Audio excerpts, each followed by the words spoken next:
Let's cross now live to London. Benedict Pavillot, our correspondent, was listening to all of that. Benedict, just briefly, I mean, what are your reactions to what was a really rather dramatic couple of minutes in the Houses of Parliament?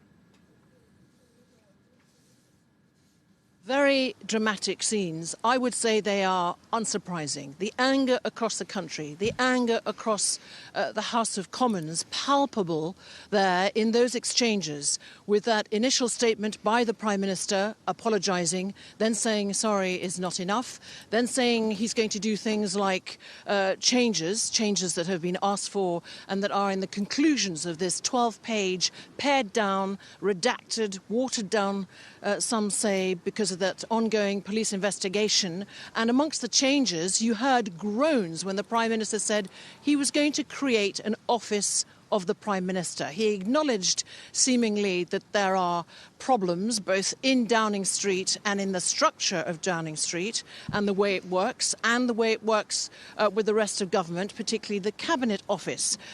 Clearly, Keir Starmer was reminding the Prime Minister, in case he needed reminding, of the sacrifices made across the United Kingdom during the last 2 years in the pandemic. Over 155,000 people have died.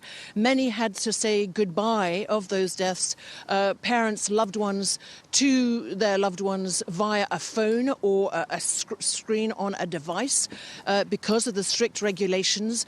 And while the country was making those sacrifices, Downing Street was throwing parties, gatherings, what they were calling work events. And Keir Starmer said that if he had any honour, having tainted the image and the honour that befits a Prime Minister and that office, that he would resign, but said that he knew that Boris Johnson would not resign. So then the intervention by Theresa May, the former Prime Minister, saying either Downing Street and the Prime Minister hadn't read the COVID rules that they were making, or they did not think they applied to them. So a very significant intervention by the former Prime Minister. And then the culmination, we get the leader of the SNP getting thrown out, Ian Blackford, because he accused the Prime Minister of lying and refused to withdraw it.